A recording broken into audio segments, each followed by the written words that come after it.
Thanks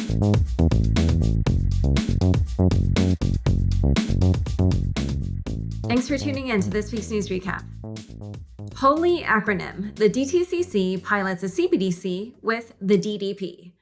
This week, the Depository Trust and Clearing Corporation, a private financial markets infrastructure company, announced a central bank digital currency pilot program. Dubbed Project Lithium, the DTCC will be working with the Digital Dollar Project to explore how it might use blockchain technology. According to a press release, Project Lithium hopes that its program will help provide clarity as to how a CBDC may reduce trapped liquidity, increase capital efficiency, solidify delivery guarantees, and add regulatory transparency, and provide other benefits as well to the settlement process. A CBDC could improve time and cost efficiencies, provide broader accessibility to central bank money and payments, and all while emulating the features of physical cash in an increasingly digital world, explained former CFTC Chairman Christopher Giancarlo, aka Crypto Dad, who spearheads the Digital Dollar Project. According to the Atlantic Council and CBDCtracker.org, this is the first CBDC pilot in the US. The DTCC claims to provide custody and asset servicing for securities issues from 177 countries and territories valued at $87.1 trillion. Although the announcement came weeks after President Biden's executive order announcing research on a central bank digital currency, the DTCC and Digital Dollar Project are private sector entities that are not part of Biden's executive order. In his book, Crypto Dad, The Fight for the Future of Money, Giancarlo wrote, "Money, especially digital money, is too important to be left to central bankers." Block and Blockstream to test Bitcoin mining using Tesla equipment. At Bitcoin 2022 in Miami, Adam Back, the CEO of Blockstream, announced a pilot crypto mine in Texas that, in partnership with Jack Dorsey's Block, will be powered by Tesla's solar and storage technology. The project is expected to be completely offline, with Tesla's solar array powering the mine during the day and Tesla batteries powering the mining facility at night. The partnership will be small to start, with just 1 megawatt of energy capacity. The $12 million in development costs will be split between Block and Blockstream. The pilot project is expected to be up and running within months. Data regarding the program's energy consumption and hash rate will be publicly available. People like to debate about the different factors to do with Bitcoin mining. We figured, let's just prove it. Have an open dashboard so people can play along. Maybe it can inform other players to participate, Back explained to CNBC. 63 months for Ethereum developer Virgil Griffith. 39-year-old former Ethereum developer Virgil Griffith was sentenced to 5.25 years in prison after pleading guilty to conspiracy to violate the International Emergency Economic Powers Act last September. Griffith was originally arrested in 2019 after giving a presentation on cryptocurrency in Pyongyang, the capital of North Korea, despite being denied permission by the Department of State to do so. Prosecutors allege that Griffith gave North Korea information that he knew could be used to evade and avoid U.S. sanctions and fund its nuclear weapons program. Specifically, the Department of Justice says that Griffith and his co-conspirators also answered specific questions about blockchain and cryptocurrency technologies for the DPRK audience, including individuals whom Griffith understood worked for the North Korean government. In addition to a 63-month sentence, Griffith was also fined $100,000. Speaking of North Korea, the U.S. Treasury Department is alleging that Lazarus, a North Korean hacking group, is tied to the $600 million hack of the Ronin Bridge from earlier this month. The Treasury Department has added a wallet holding 148,000 ETH to its sanctions list. Celsius shuts down yield for most U.S. citizens.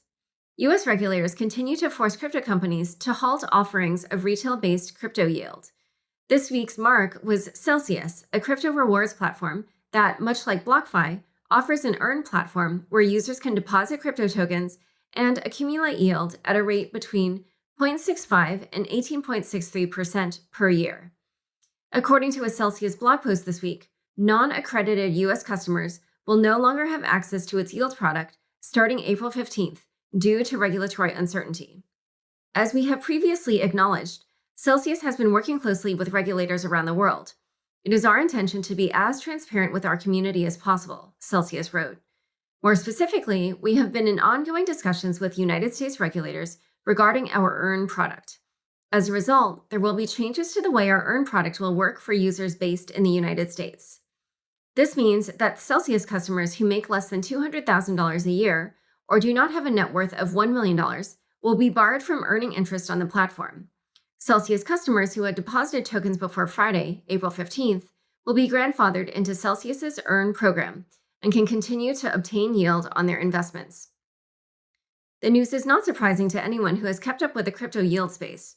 Notably, Celsius has been under scrutiny from U.S. regulators since 2021 and has faced obstacles in New Jersey, Texas, and Alabama.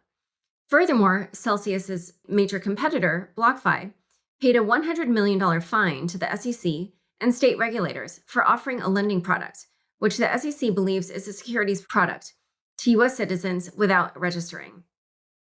Additionally, the SEC threatened to sue Coinbase after the exchange announced its intent to launch a crypto interest-bearing product for U.S. citizens.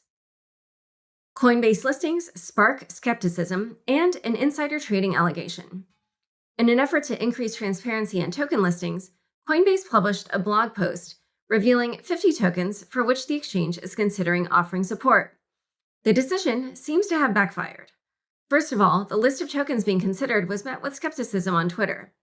@PastryETH was one of the more vocal voices and cited certain red flags with some of the tokens on Coinbase's list. For example, Botto, BOTTO, has a market cap of $4 million, Krom, KROM, is at roughly $10 million, and Mona is less than $4 million, while RIC is about $2 million, with zero volume. Out of all the assets mentioned in the blog post by Coinbase, I have heard of maybe 10 of them, PastryETH wrote.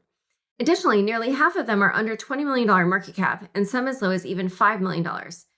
PastryETH then wondered, is Coinbase just stupid, or is there something else going on? Secondly, in a move that has sparked insider information debates, an Ethereum wallet purchased more than $400,000 worth of tokens from the list 3 minutes before the list was made public. However, while the tokens briefly spiked in the hours after the announcement, it does not appear that the trader was able to turn a profit, as the wallet address holds less than $400,000 despite hitting $550,000 plus at one point. In related news, Robinhood announced 4 new tokens on its platform. Customers now have access to Comp, Matic, Sol, and SHIB. Circle raises $400 million and partners with BlackRock. Circle, the company behind the stablecoin USDC, announced a $400 million funding round this week, as well as a partnership with BlackRock, the world's largest asset manager. According to a press release from Circle, BlackRock will be the primary asset manager of USDC cash reserves and will be exploring capital market applications for USDC. There is currently over $50 billion worth of USDC in circulation. Hate your NFT? Now you can return it. ERC 721R is a new token standard that could change the way NFT sales work. The standard is a riff on ERC 721, which is the standard most Ethereum NFTs follow, with one significant difference. The R stands for return, meaning NFT purchasers have 30 days to request a refund after a mint. On its website, ERC 721 claims that the 30-day period will prevent quick rug pulls, promote accountability, protect floor prices, and lower the risk of purchasing. Currently, there are 4 different projects utilizing the token standard. Terraform Labs builds up LFG's reserves. Terraform Labs gifted $880 million worth of Luna, or 2.3% of Luna's market cap, to Luna Foundation Guard to help continue building a backstop for Terra's algorithmic stablecoin, UST. Since February, LFG has purchased over 42,000 BTC, worth $1.7 billion, and has also announced plans to acquire $100 million in AVAX. Terraform Labs co-founder Do Kwon has stated that LFG's goal is to build UST's reserve to $3 billion in the short term and $10 billion long term. Bored Ape Yacht Restaurant? Bored and Hungry, a Bored Ape Yacht Club themed pop-up restaurant, launched on 7th Street in Long Beach last week. Spearheaded by Kevin Seo and Andy Nguyen, the owner of Bored Ape 6184, the Smash Burger themed concept restaurant accepted ETH and Ape for its burger and fries and will continue to do so for 3 months. Speaking of Bored Apes, Coinbase announced a trilogy of Bored Ape Yacht Club themed films called the D-Gen Trilogy. Ape owners chosen in the casting process will get a licensing fee of $10,000 in Ape or BTC. The first film should go out in June. A new owner for crypto Twitter? Elon Musk offered to buy Twitter for $41.3 billion on Thursday. Although this isn't a crypto story, it does bear mentioning given that crypto Twitter is essentially crypto's town square. As is the case with Elon, everything is a meme, and his offer equates to a share price of $54.20. Thanks so much for joining us today. To learn more about Tim and the Ethereum merge, check out the show notes for this episode. If you like the weekly news recap, how about getting it by email? You can sign up to receive it every Friday at laurashin.bulletin.com. Again, that's laurashin.bulletin.com. Unchained is produced by me, Laura Shin, with help from Anthony Yoon, Daniel Nuss, Mark Murdoch, Shashank, and CLK Transcription. Thanks for listening.